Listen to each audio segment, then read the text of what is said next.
Hello everyone, welcome to yet another session on pronouns. And once we are done with pronouns, we'll be starting with verbs. So this slide we've already discussed that pronouns are those words that are placed in place of a noun. For example, he, she, it, them, they, you, yours, etc. A very quick brush up of the types of nouns that we have already discussed in the previous lecture. There are 7 kinds of nouns that we have: personal pronouns, possessive pronouns, reflexive pronouns, demonstrative pronouns, interrogative pronouns, relative pronouns, and indefinite pronouns. Personal pronouns. Personal pronouns are those words or those pronouns that represent a specific person or things. For example, I, we, I, you, he for the first person. Likewise for gender, it can be he, she or it. And for cases, we can have we and us based on whether is it a subject or an object. This slide shows certain examples of the personal pronouns. The pronouns like I, you, he, she, it, we, you, they, me, them, her, his, him, etc. Here are certain examples of the pronouns that we're talking about. For example, I like coffee. I happens to be a personal pronoun. Do you like tea? You is this personal pronoun again. Harry and Ron beat them. Them again is a personal pronoun. So these are few examples that will help you in understanding what exactly are personal pronouns.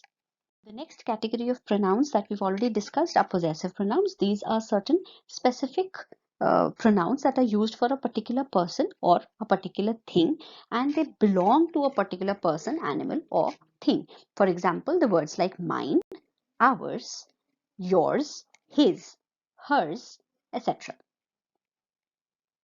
Few more examples of the possessive pronouns are mine, yours, ours, theirs, etc. Then we have discussed already that the sentences like, for example, look at these pictures. Mine is the big one. So here what we are trying to do is we're trying to say that pronouns can be used as a subject and as replacing a subject or replacing an object as well.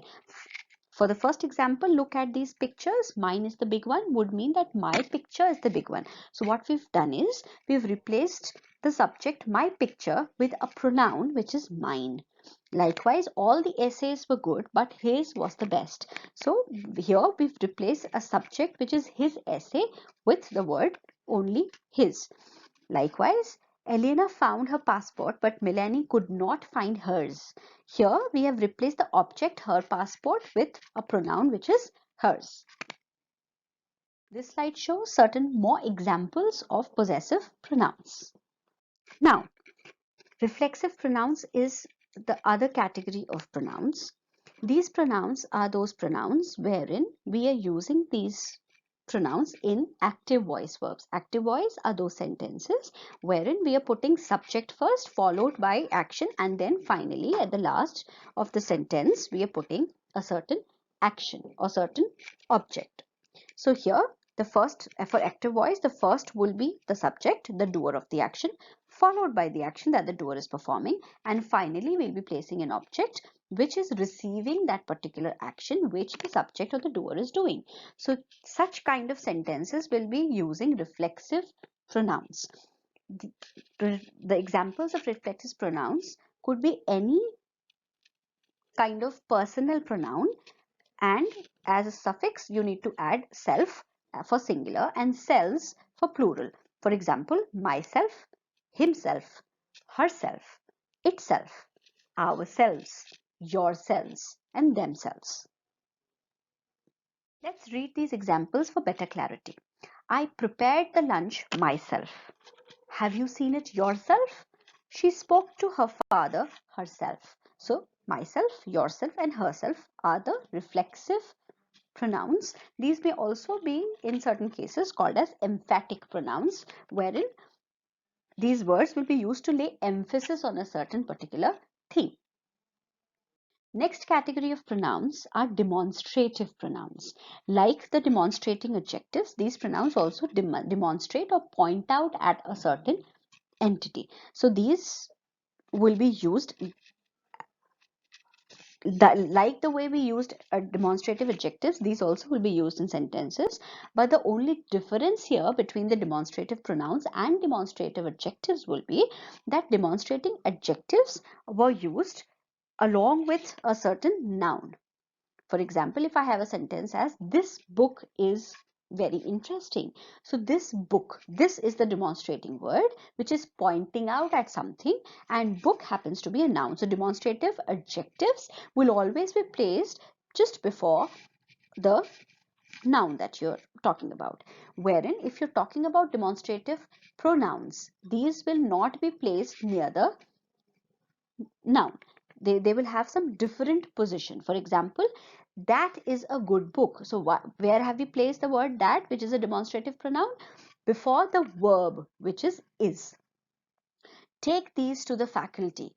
Take these. These are certain kind of things, but this is not going to be ever a noun. So take these to the faculty. Likewise, this is Sakshi. You pick up a phone and you say that who's this? This is Sakshi speaking. So this you're pointing out at yourself, and you're putting that pointing out word along with a verb. Again, it happens to be a pronoun here. Next category of pronouns are interrogative pronouns, which are used to ask questions, to interrogate. The words that we'll be using here for the interrogative pronouns for asking questions will be who, whom, which, what, whose, etc. How do we use them? Again, who asked you? For example, who asked you to do this? Who asked you to leave the class? So who asked, again, the placement, if you notice, who will be used just before the action, the verb, and never before the any kind of a noun. Whom did you tell? Again, whom is the word which is asking question, and here it is placed just before the verb did. What has happened? Again, with the word what has been placed just before the word has, which again happens to be a verb. The next kind of pronouns that we have are relative pronouns. So relative will be in relation to something. So these kind of pronouns will be relating to the person that they're trying to modify. The words used here for as a relative pronoun again will be very common to those that were interrogative. But here we'll not be ending that sentence with a question mark. Whenever it comes to interrogative pronouns, whatever the usage be, we will always and always be ending that sentence with a question mark. That is how we'll be framing a question using those words. That is why they are termed as interrogative. For relative pronouns, they're relating the subject or the object. For example, the words like who will always be used for subject, whom will always be used for objects, which will always be used for things and never for the living entities. Whose will always be used for possession. Whose book is this? So you're trying to question the possession. But here, whenever you use it as whose book is this, you have framed an interrogative question. The way we are doing it in relative, uh, the boy whose pencil is this is playing outside. So now you're relating some object with the subject using the word whose. And the other word that can be used as a relative pronoun could be that, and that will be used for people or things as subject or as objects both. Let us take some examples to better understand the concept behind such pronouns. The person who phoned me last night is my teacher. So here we are using the word WH word, which is usually used to ask a question, but since we are using it in between and it is relating to the subject and the object, that is how we're putting it as a pronoun. So the person who phoned me last night. So who phoned means you were pointing out at a certain person, and side by side this particular type of pronoun is relating to a certain subject with a certain object. Likewise, the car which hit me was red. So you're relating again the action, the doer and the receiver. The person whom I met last evening was my friend. The car whose driver jumped out just before the accident was destroyed. So the car was destroyed and not exactly the driver, right? So such kind of words, WH words, which are relating the subject with the object, are termed as relative pronouns.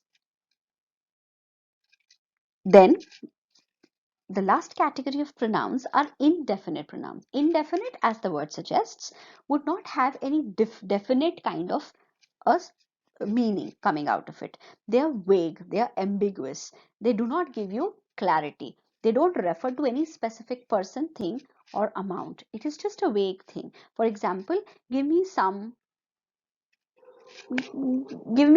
that I can play with. So you are not asking for some specific thing. You're just saying that give me something that I can play with.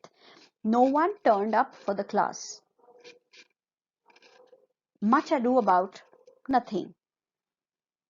Many students attended the class, but there were few who did not.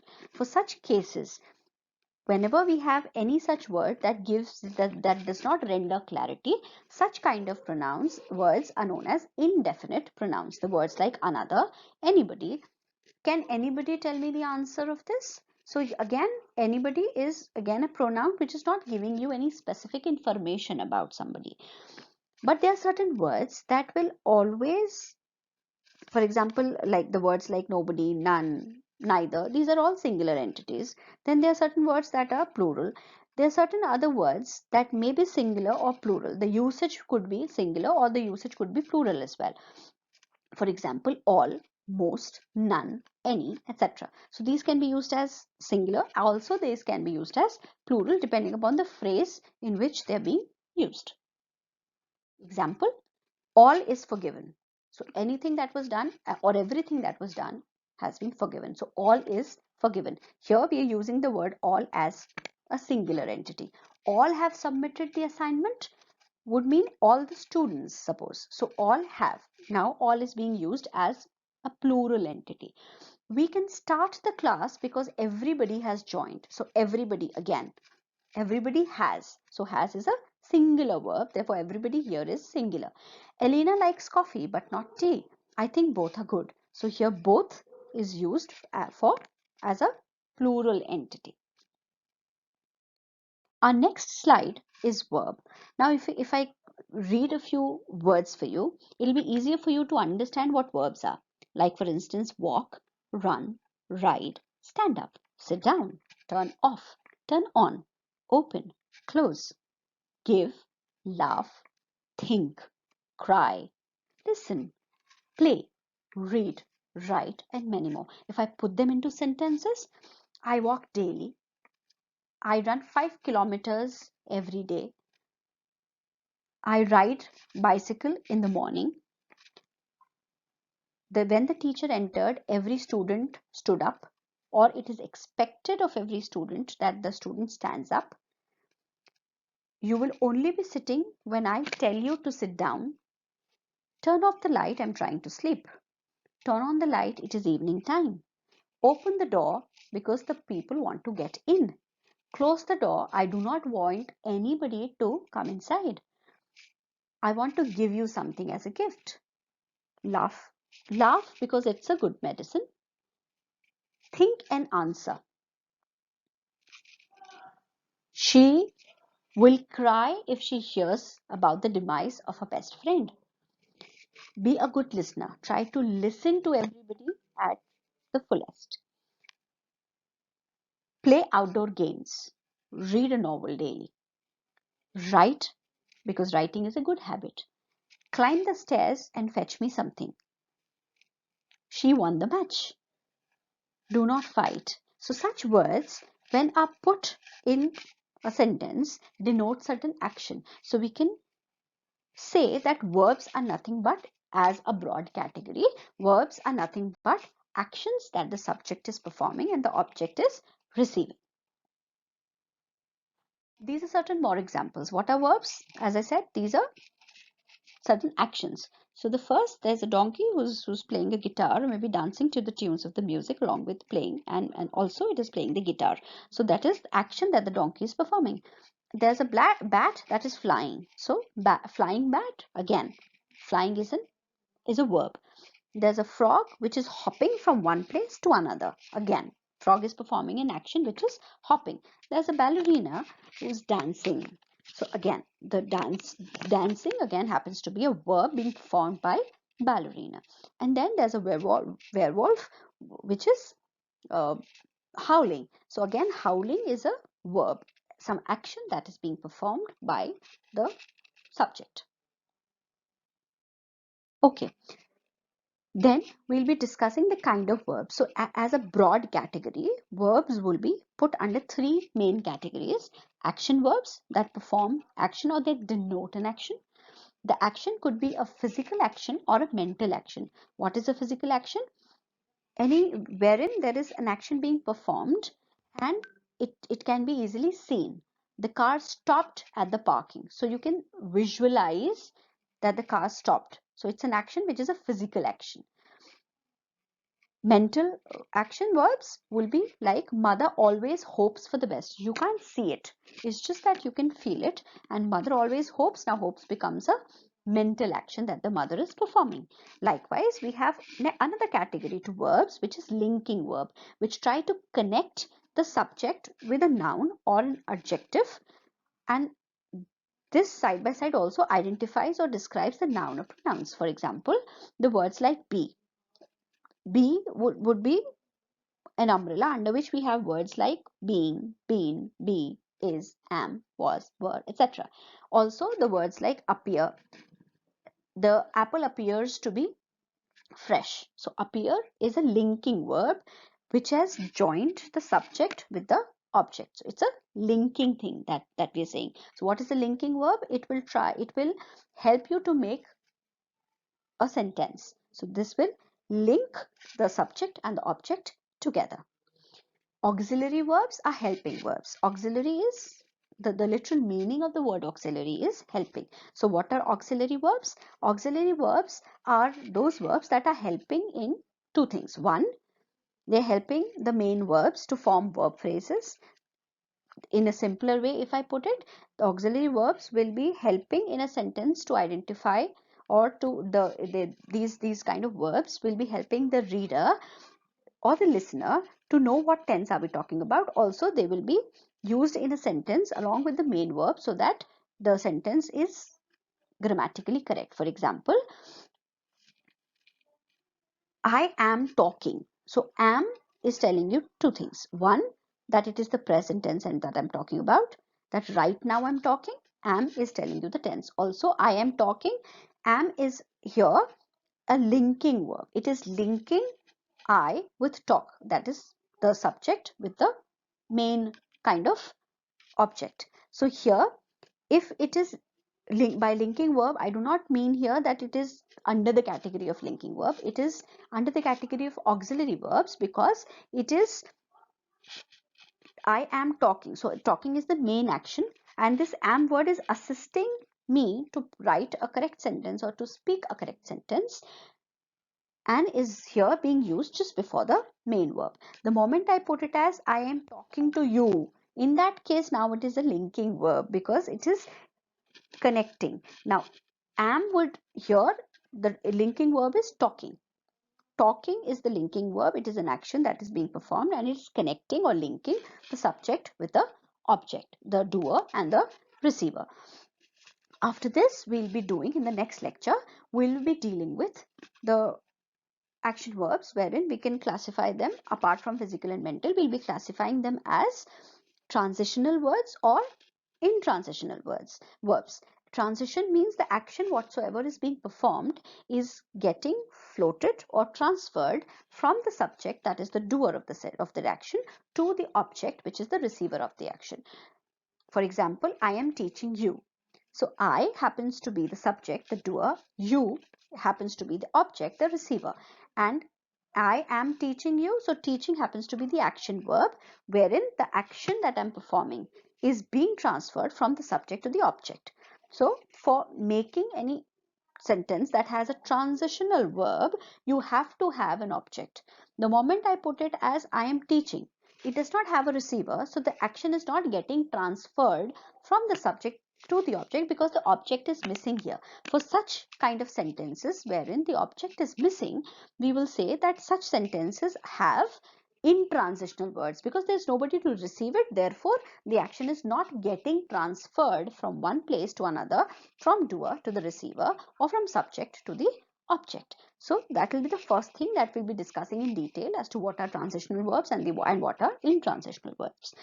Then we will be discussing auxiliary verbs. Auxiliary verbs we'll be discussing one, the be form, which will be comprising the words like is, I am, is, are, am, was, were, etc. And then we'll be discussing about modals. Modals are those kind of words that express a certain expression. For example, I can do it. I could run 10 kilometers when I was 15 years of age. So these two words here are showing my capability, that I'm capable or I was capable. So for present tense, I'll be using the word can for telling the capability.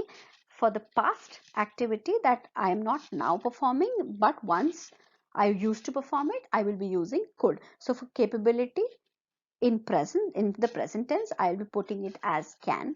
For capability in the past, I will put the word could. Again, the words like dare, don't you dare do this, or I dare you to do this. For such words, again, now we'll be classifying it as dare can be a challenge. If it is a challenge, it is the main verb.